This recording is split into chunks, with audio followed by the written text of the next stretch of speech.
alladzina hum fi salatihim khashi'un.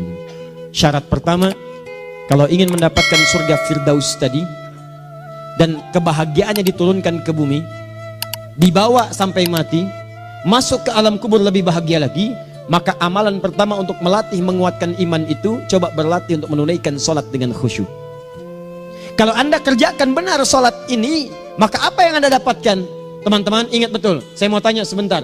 Keabadian yang abadi disebut dengan sa'id. Kalau kita ingin turunkan ke dunia percikannya kita dapatkan, usahanya disebut dengan apa? Masih ingat? Aflah itu kalau didapatkan, kata dasarnya apa tadi? Falahun. Lihat baik-baik.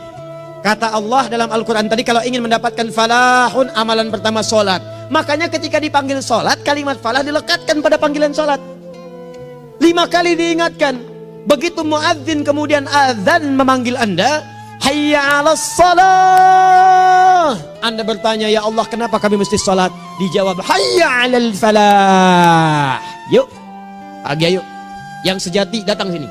Belum dapat sujud, belum dapat ruku, saya berikan. Makanya ketika orang sholatnya benar, dia akan mendapatkan 5 keutamaan. Saat di dunia nih, belum ke akhirat, 5 keutamaan yang tidak diberikan pada orang yang tidak sholat. Atau orang sholat tapi sholatnya nggak khusyuk. Sebab syarat mendapatkannya khusyuk. Alladzina hum fi sholatihim khasyi'un. Bukan alladzina hum fi sholatihim saja, tapi ada kalimat khasyi'un. Artinya yang tidak khusyuk saja nggak akan dapat, apalagi yang nggak sholat. Apa yang 5 ini? Lihat baik-baik. 1. Orang yang sholatnya benar, pertama kali sebelum mendapatkan kebahagiaan hakiki dari Allah Subhanahu wa Ta'ala, akan dirubah dulu perilaku hidupnya menjadi perilaku yang lebih baik. Kalau orang itu sholatnya benar, maka sholat itu akan melatih dia untuk berubah, bertransformasi jadi orang baik. Itu ada di Quran surah ke-29 ayat ke-45. Innas sholata tanha 'anil fahsya'i wal munkar. Sumber keburukan cuma 2, kalau bukan fahsya itu munkar. Maaf, pornografi, porno aksi, LGBT, kata-kata jorok, kotor itu fahsya. Di orang sholat kata Allah, mustahil berkata-kata kotor. Orang sholat tidak akan pernah mencela. Orang sholat tidak punya kata-kata jorok. Jadi kalau ada sekarang orang yang sholat senang mencela orang lain, itu berarti ada masalah dalam sholatnya. Dan dia belum dijamin sebagai ahli surga terbaik. Dan hidupnya nggak bahagia. Nggak bahagia. Aneh nih. Sholat tapi senang celah orang. Aneh. Aneh. Yang paling bahaya adalah menikmati celahannya. Itu yang paling aneh. Anda ngaji. Anda ikut taklim. Taklimnya sesuai Quran, taklimnya petunjuk sunnah. Anda sholat, Anda puasa, tapi Anda masih senang mencela orang lain dan menikmati celahan itu. Kalau nggak mencela, kayaknya nggak komplit kehidupan. Maka ada yang salah dengan ibadah Anda. Ada yang keliru. Karena mustahil taat bertemu dengan maksiat, itu mustahil. Mungkar, keburukan yang diingkari oleh hati, sumbernya nafsu perut dengan akal. Bohong, mencuri, menipu, membunuh, merampok, membegal, mabuk dan sebagainya. Itu namanya mungkar. Orang sholat gak mungkin mengerjakan mungkar. Jadi kalau sholat kita benar, cukuplah Anda sholat, maka Anda akan jadi orang baik. Makanya kata Nabi, Anda punya anak dari kecil ajarin sholat. Sholat, kalau naik jadi balik, kerjakan terus. Kasih pelajaran membuat dia mengerti. Kalau masih susah, berikan pelajaran. Ini sering diterjemahkan dengan memukul. Mukul di Arab beda dengan konteks mukul sekarang. Mukul di Arab tuh ngasih pelajaran supaya ngerti. Anda bisa terjemahkan dengan konteks lain. Uang jajannya tahan, yang kesukaannya simpan dulu. Bisa dengan konteks kekinian, tapi poinnya, kenapa anak Anda dari kecil ajarin sholat, sampai kenalkan dengan masjid, ajari 3 tahun bawa ke masjid, kenalkan dengan masjid, gak ada masalah lari-lari itu sebelum waktu sholat. Kenalkan dulu. Dulu orang-orang tuh begitu, sebelum waktunya dikenalkan, jalan, begitu lari, biarin dulu. Setelah itu diberi pengertian, nah ini bukan tempat berlari, yang berlari di sana nanti, yang di sini nanti akan ada orang-orang baik semuanya. Terus Anda lihat berbaris, baris rapi. Kalau pengen baik, ikutan baris nanti. Terus nanti ada yang mimpin di depan, namanya imam. Imam itu siapa ya? Tetangga kita bukan yang Pak Imam. Bukan. Bukan. Kalau tetangga kita namanya Imam S. Arifin. Kalau yang ini imam sholat namanya. Imam sholat itu nanti akan pimpin menyembah Allah. Allah siapa ya? Allah itulah yang memberikan ayah rizki. Allah itu yang memberikan ayah rizki sehingga bisa beli tobot buat kakak. Beli robokar poli, ini yang poli, ini yang embers, ini yang heli, ini dulu kakak semuanya tuh yang kasih Allah. Nanti kalau kakak bagus bisa ikut rapi di sini, Allah akan senang, akan ditambah lagi oleh Allah. Oh begitu ya, datang begitu caranya. Ini bukannya waktu sholat belum dikenalin tadi bawanya main-main di masjid. Bahkan ada yang agak repot lagi, di rumahnya susah diatur, dibilang, kamu ini susah diatur, main sana ke masjid, disuruh main, ya main di masjid. Yang salah bukan anaknya, orang tuanya. Apa rahasianya anak itu disuruh ke masjid, suruh sholat? Rahasianya, begitu anak itu sholat dengan baik, maka dia akan tumbuh jadi anak baik di kemudian hari. Itu maksudnya. Nah, sekarang saya agak bingung ini, pendidikan TK sekarang salah sih? Enggak, cuma saya agak bingung mikirnya. Ini anak belum diajarin sholat, udah diajarin manasik. Itu bagaimana cara berpikirnya Ferguson? Agak repot saya mikirnya tuh. Ya, walaupun salah sih enggak, cuma saya bingung gitu. Kenapa nggak dikerjakan tahap yang pertama dulu? Tangga itu kan berurutan, nggak bisa Anda lompat langsung ke 5. Kan 1, 2 belum terlewati. Jelas ya? Ah, ini gambarannya. Sholat nih. 1 pasti baik.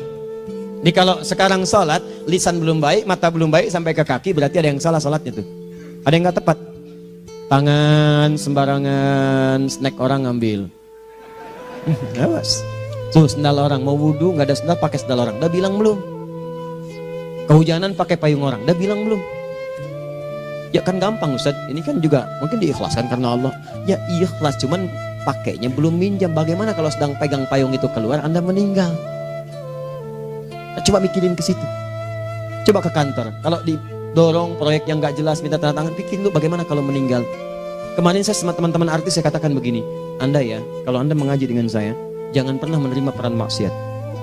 Walaupun itu sekedar adegan, tapi itu maksiat. Kalau bayangkan ketika Anda memerankan itu, Anda diwafatkan oleh Allah Subhanahu Wa Taala. Maka demi Allah saya katakan tidak ada faedahnya Anda ngaji sekarang, ngaji besok. Ketika Anda menerima peran itu, Anda wafat dalam keadaan bermaksiat di hadapan Allah Subhanahu Wa Taala. Maka saya pun katakan pada Anda, ayo belajar yang betul, pahami, bangun sholat, belajar, dalami seperti orang tua kita dulu. Tinggalkan nyontek, budaya yang nggak jelas. Rasakan ketika nyontek Anda wafat, apa yang Anda dapatkan? Di Libya itu kalau nyontek, di Libya ya, saya pernah sekolah di Libya nih, itu kalau nyontek dibiarin aja dulu. Dan rekornya 100% ketahuan. Begitu sudah selesai, cuma jeda 2 jam, langsung ada panggilan. Si Fulan silahkan datang ke kantor. Apa yang disediakan di kantor sudah siap. Anda diberi waktu 2 jam dari sekarang, siapkan beres-beres koper Anda. Di sini tertulis Anda akan pulang. Tiketnya sudah lengkap, dikawal 2 orang. Dituliskan di situ anak ini nyontek, gak boleh kembali ke sini. Libya. Gak ada, zero tolerance bagi yang seperti itu. Keluar. Kami gak terima di sini. Harusnya begitu. Gak ada faedahnya. Yang kita butuhkan amalan dari ilmu, bukan nilai-nilai itu sementara. Gak ada. Sudah. Nah ini akhirnya begini kualitasnya nih. Tertulis di ijazahnya bagus, cum laude, IPK-nya 4, tapi nggak ada aplikasinya. Yang pintar banyak, kita butuh yang baik, pintar yang baik. Sekarang yang pintar banyak, kepintarannya dipakai untuk nipu orang. Itu yang bahaya. Ahli hukum banyak yang dihukum. Ahli ekonomi tidak bisa mengangkat perekonomian. Apa yang salah? Apa yang salah? Ini yang jadi persoalan. Tapi dasar manusia, begitu di sidang mulai pakai peci, pakai baju koko, pakai tasbih, ada yang pakai kerudung. Luar biasa. Nih 2. Orang kalau sholatnya benar, Allah akan berikan ketenangan dalam jiwanya. Tenang hati. Jangankan musibah kecil, musibah paling besar pun tenang aja dia. Tenang, dia paham rumusnya. Allahu Akbar. Turun Quran surah ke-13 ayat ke-28. Ala bidzikrillahi tatmainnul. Yakinkan pada dirimu, zikir kepada Allah membuat hati tenang. Di antara turunan zikir amalannya adalah sholat. Dari mana taunya? Quran surah ke-20 ayat ke-14. Innani anallahu la ilaha illa ana fa'budni wa aqimis salata lidzikri. Saya Allah, kata Allah ke Nabi Musa. Tidak ada Tuhan selain saya, sembah saya. Bagaimana menyembahmu ya Allah? Tunaikan salat sebagai zikir kepada saya, zikir. Nah, maka kalau Anda sedang tidak tenang, ayo ke masjid. Banyak zikir itu, baca Quran zikir. Quran surah 15 ayat 9. Inna nahnu nazzalna dzikra. Kami turunkan Al-Quran sebagai zikir. Jadi kalau Anda sedang baca Al-Quran, Anda sedang berzikir. Ibu kalau sedang gak tenang, Bu, gelisah, gak enak, gak usah mengeluh, apalagi bikin status gak karuan. Ibu wudhu, ambil mushaf baca. Begitu sedang baca ada ketenangan dalam jiwa. Berdoa, zikir. Kalau sedang gak tenang, besok ada proyek, doa dulu. Doa itu memberikan ketenangan. Makanya doa disebut dengan zikir. Quran surah ke-7 ayat 205. Wadhkur rabbaka fi nafsika tadarruan wa khifatan wa dunal jahri minal qaul. Ayo berzikir, minta kepada Allah dengan segenap jiwamu, mohon dengan penuh ketawaduan. nanti ketenangan diberikan. Menghafal Quran, baca itu zikir. Quran surah ke-54 ayat 17, 22, 32, 40. Walaqad yassarnal Qur'ana lidzikri fahal mim mudzakir. Menyebut nama Allah, Al-Asmaul Husna itu zikir. Sedang ada persoalan, ya Allah, ya Allah, ya Allah, ya Rahman, ya Rahim, ya Malik, ya Qudus, ya Allah, ya Allah, ya Allah, ya Allah. Zikir. Dalilnya Quran surah kedua ayat 152. Fadhkuruni adzkurkum. Sebut namaku, zikir. Aku pun akan mengingatmu. Gimana menyebutnya? Ditafsir di Quran surah 17. Ayat keberapa? 110. Qulidullah awid rahman ayyamma tad'u falahul asmaul husna. Sebut nama Allah. Itu menenteramkan pada jiwa. Sedangkan sholat gabungan dari semua zikir tadi. Bukankah dalam sholat Anda baca Al-Quran? Bukankah dalam sholat Anda menghafal Al-Quran? Bukankah dalam sholat Anda berdoa? Bukankah dalam sholat Anda istighfar? Anda mohon digabungkan semua itu. Amalan sholat menggabungkan semua jenis zikir. Masa Anda nggak tenang juga? Makanya sholat itu, jangankan sholat ya, tempat sholat itu yang menenangkan. Tempat sholat, tempat paling tenang di muka bumi. Kalau nggak percaya silahkan ya, Anda sebelum masuk ke Istiqomah ini, begitu Anda masuk kan perasaannya beda kan? Lain. Silahkan cek, kalau cari ketenangan datang ke masjid. Masuk, wudhu masuk, sholat 2 rakaat, tenang. Dekat kipas angin, saking tenangnya, plek, ngantuk tidur. Beneran. Enak. Makanya saat Ramadan kalau orang pengen cari ketenangan, lihat. Di perusahaan-perusahaan penuh tuh musola, pada tidur. Ya, mengamalkan hadis palsu. Ya, dia musoim ibadah, tidurnya orang puasa ibadah, hadis palsu. Nah, itu teman-teman.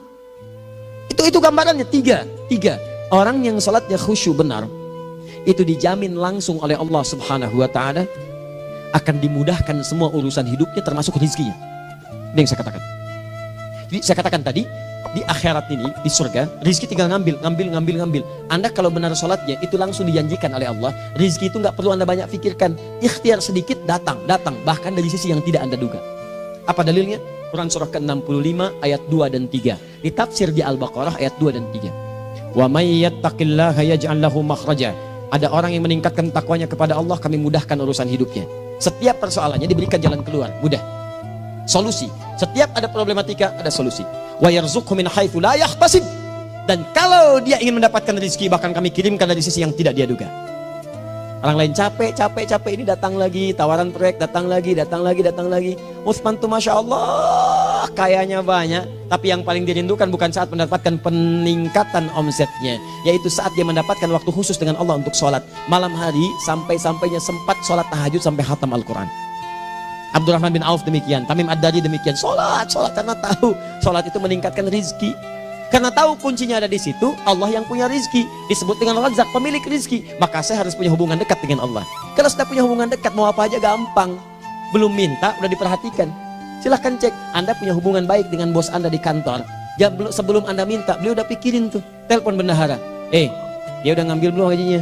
Belum Pak, tambahkan bonus sekian. Kenapa? Karena dia mengawasi Anda. Allah maha tahu dibandingkan dengan bos Anda. Mendekat kepada Allah, semua diperhatikan oleh Allah.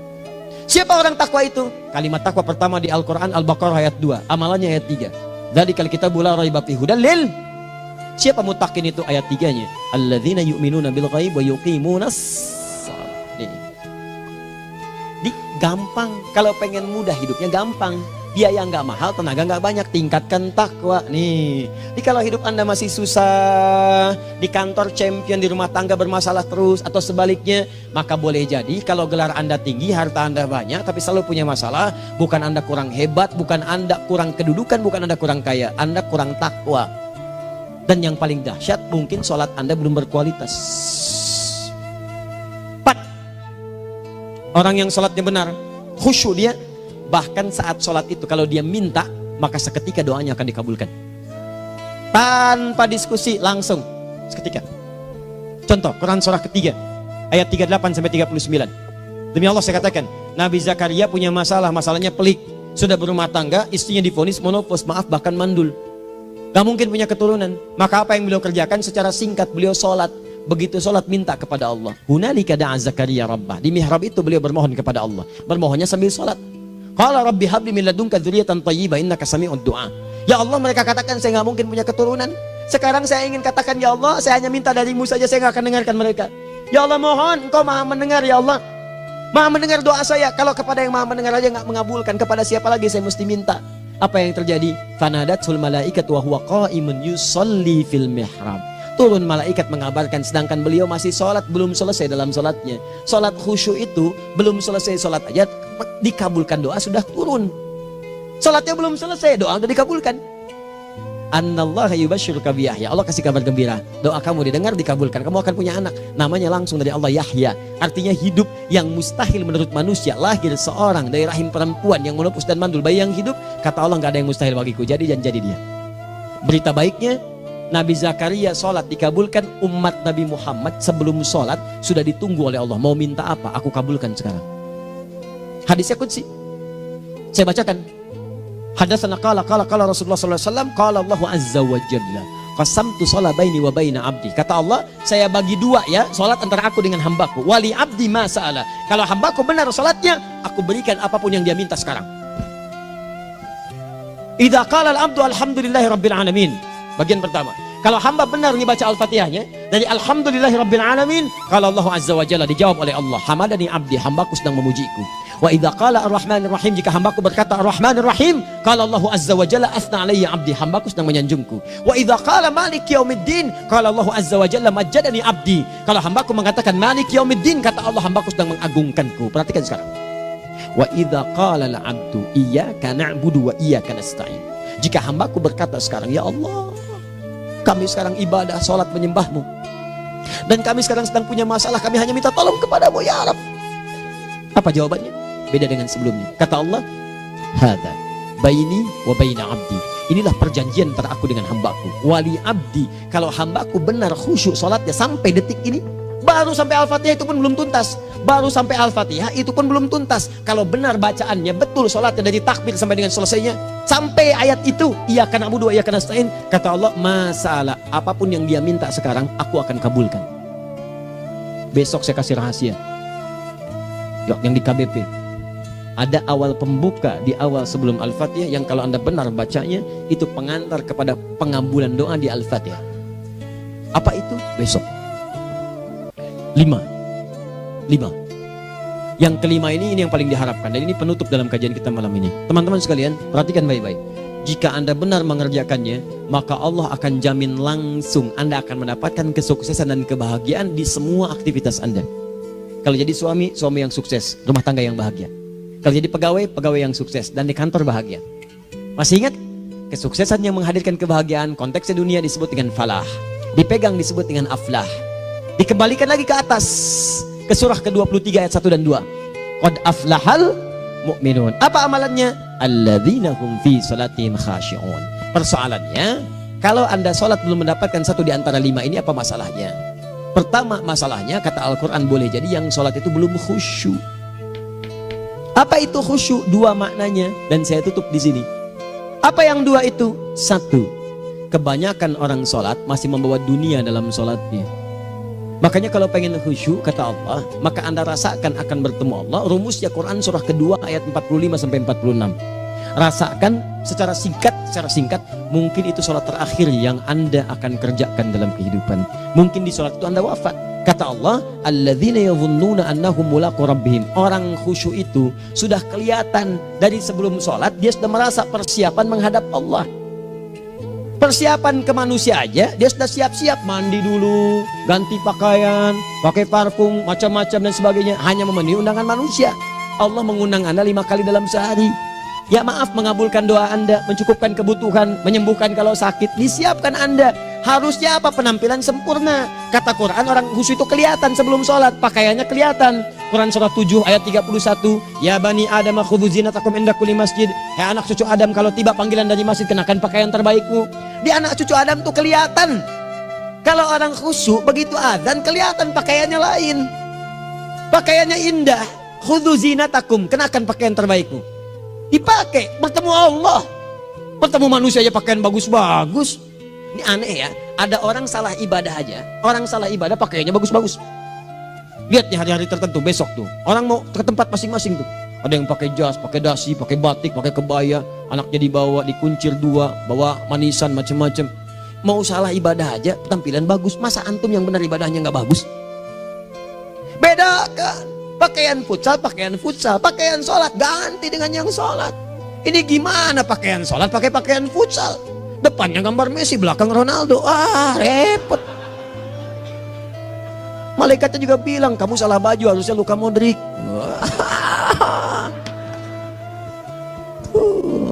Apalah saya.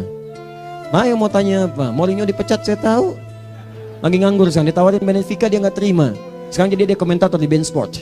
Nanti sebentar lagi dia akan komentari laga Saudi dengan Qatar dan komentari laga Arsenal dengan Ipswich. Digantikan oleh Solskjaer. Dia super sub dulu. Ya, super sub. Ya, the baby assassin, ya pembunuh yang berwajah baby face. Masuknya di akhir-akhir, gol. Sekarang melatih dia 5 kali kemenangan, belum kalah sama sekali. Saya hafal itu. Tapi masih di urutan ke-6, tapi jaraknya ke yang ke-4 itu tinggal 3 poin lagi. Hafal saya, Liverpool tahu cuma 4 poin sekarang bedanya, kemarin 7 kalah 2-1 sama Manchester City. Walaupun banyak analisis yang menyebutkan mungkin itu diberikan saja gitu kan, karena ada yang lain-lain. Hafal kedua Manchester City, hafal saya. Ayo mau tanya apa lagi? Tottenham Hotspur ke bawahnya, ada Chelsea, ada Arsenal, baru kemudian Manchester United. Liga Italia, wah udah gak kekejar Juventus. Ya, apa lagi? Dan seterusnya lah. Gak ada ujungnya bahas yang begituan. Jelas ya? Maksud saya, Anda tanya itu saya jawab. Tapi tidak menghilangkan ibadah kita yang lain. Dan apa ruginya? Ya tahajud dah. Apa yang bisa dikerjakan besok, lihat besok. Ya kan tahajud kan bisa besok. Ada orang tahajud jam 10 pagi? Gak ada. Lebih baik Anda kerjakan malam tahajud. Yang tidak bisa dilihat malam bisa dilihat besok. Cara berpikirnya bagaimana kalau besok meninggal, gak kesampaian teman-teman sekalian, gak kesampaian. Nah maka dari itu, Anda kalau mau ada panggilan sholat, siap-siap baju yang bagus, itu sempurnakan. Anda panggilan orang mandi, panggilan Allah, buka Quran surah 5 ayat 6, sempurnakan wudhu. Ya ayyuhalladzina amanu idza qumtum ila shalah faghsilu wujuhakum, wudhu yang baik, berpakaian yang rapi. Kenapa? Karena boleh jadi saat dipanggil Anda wafat saat itu. Maka wafat Anda dalam keadaan yang suci, dengan keadaan tobat, dengan pakaian terindah pada saat itu. Yang kedua, maaf, orang-orang kurang khusyuk itu saya tutup. Yang kedua itu karena kebanyakan orang sholat tidak paham, tidak mengerti apa yang dibaca dan dilakukan dalam sholatnya. Jujur pada diri sendiri, jawab pada diri Anda. Sampai sekarang Anda sholat, berapa persen bacaan sholat yang Anda pahami? Jangan-jangan selama ini Anda sholat ribuan kali sujud, ribuan kali ruku, gak ada yang paham yang dibaca. Sekian persen yang paham, bagaimana sholat Anda bisa khusyuk? Pekerjaan Anda dipahami, urusan akhirat Anda gak dipahami. Di mana cara berpikirnya? Aku yang bagaimana atau engkau yang harus bagaimana? Ya, coba berubah. Nah ini baru satu amalan, belum yang lainnya. Ada 5 amalan lagi yang kalau kita bisa turunkan itu, selain sholat yang khusyuk, maka jaminan tadi akan datang. Baru sholat khusyuk aja 5 datang, apalagi ditambah dengan 5 amalan lainnya lagi. Demi Allah saya katakan, dunia kecil sekali, gak ada nilainya. Akhirat aja enak, nikmat. Saya ketemu Ustaz Arifin beberapa waktu lalu, dan kita doakan semoga Allah berikan kesembuhan, kesehatan. Saya datang, biasa kita adamin berdoa, duduk. Bang istirahat, bang butuh istirahat, umat udah nunggu. Dah gak usah mikir yang lain, karena beliau cerita masjid, cerita zikro, cerita mana. Ya, insya Allah nitipin ini, nitipin itu dan seterusnya. Dan yang paling indah adalah, bang kita saling panggil weekend. Nikmat, gak ada yang senikmat ini. Zikir, Allah, doa. Nah bayangkan sakit tapi masih nikmat gitu. Nikmat. Iya bang, saya paham. Istirahat dulu. Banyakkan nanti orang jengkuk. Saya pamit dulu ya, supaya bisa istirahat, supaya tenang. Lama kita pegangan tangan, ngobrol, saling mendoakan. Itu nikmat. Dan cara berpikirnya kalau sudah pakai iman, semua nikmat. Ada uang nikmat, gak ada uang nikmat, sakit nikmat. Karena cara berpikirnya lain.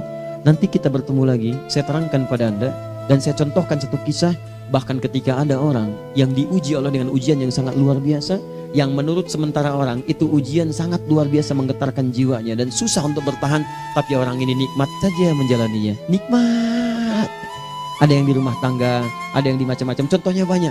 Satu contoh saya berikan di malam ini. Sekali suami istri, wah luar biasa. Istrinya itu cerewetnya Pak, bukan cuma cerewet, ngeselin bagi suaminya. Maaf Bu ya, bukan ibu maksudnya. Jadi semua yang dikerjakan suami salah. Pengen mangga, ayah kalau kita sekarang dibeli mangga. Kenapa mangga yang ini? Saya pengennya mangga yang lain. Belikan mangga. Kenapa beli mangga aja? Jeruknya mana? Jeruk. Semua. Pokoknya semua yang kerjakan suami salah. Tapi suami tidak pernah mengeluh. Ini kerjakan, itu kerjakan. Satu kali, perhatikan cara memandangnya. Ketika iman sudah masuk ke dalam jiwa. Kata temannya, akhi, istri kamu ini begini nyusahin kamu. Kenapa kamu gak cari yang lain? Kan gampang ada syariat. Udah pisahin aja cari yang lain. Kamu tenang ibadah. Apa jawabannya? Hey, Allah sudah turunkan surga ke saya lewat dia. Kenapa kamu meminta saya untuk menjauhinya dan meninggalkan surga saya?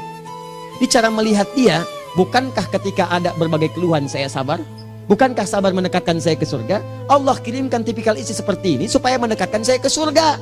Dengan itu kan saya banyak pahala. Saya sabar, pahala banyak. Sudah Allah berikan pahala kepada saya. Kamu malah nyuruh saya untuk berpisah dengan pahala itu. Perhatikan cara berpikirnya. Indah. Kalau rumah tangga seperti ini semuanya enak gitu. Suaminya biasa-biasa, istrinya cantik, luar biasa.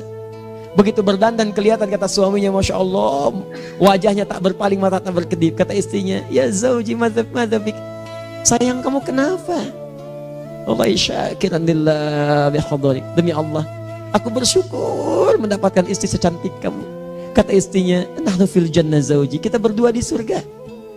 Kata suaminya, kok bisa begitu jawabanmu? Iya, kamu bersyukur dengan keadaanku, aku bersabar dengan keadaanmu. Catat. Bukankah orang syukur dan sabar di surga? Tuh lihat, canda-canda orang-orang soleh itu begitu. Nikmat ketawa walaupun nyelekit di hati. Cuman bawaannya enak gitu. Nah, nanti itu ada tuh, nanti saya turunin tuh. Yang di rumah tangga, yang ini, yang itu nanti. Kapan? Pertemuan berikutnya. Jadi kita cukupkan dulu di malam ini apa yang kita pelajari supaya nanti nggak terlampau banyak kita dapat materi, cuma sayang sedikit mengamalkan. Saya sudah tuangkan di sini, banyak saya tuliskan termasuk di keluarga, di macam-macam. Ini saya tulis tapi silahkan Anda baca, kalau ada manfaat silahkan dapatkan, kalau ada yang kurang silahkan sampaikan untuk dikoreksi. Semoga Allah muliakan kita semua insya Allah. Sekali lagi, perbaiki hidup, jangan banyak mainnya, dan sudah jangan banyak membuang dengan yang sia-sia apapun yang dihadapi. Sekali lagi, tolong jaga kondusivitas, bantu negara kita, ketertiban, keamanan. Kalau saya menyampaikan sesuatu ada singgungan dengan yang kekinian, itu maksudnya koreksi masukan-masukan supaya diperbaiki. Tapi tetap dalam urusan pemilihan kita punya pilihan masing-masing yang tidak boleh dipaksakan. Jelas ya? Baik, jadi ya saya sampaikan sekali lagi. Pertama, pilih mana? Anda dipaksa harus ikut, atau yang kedua, kita bebas memilih sesuai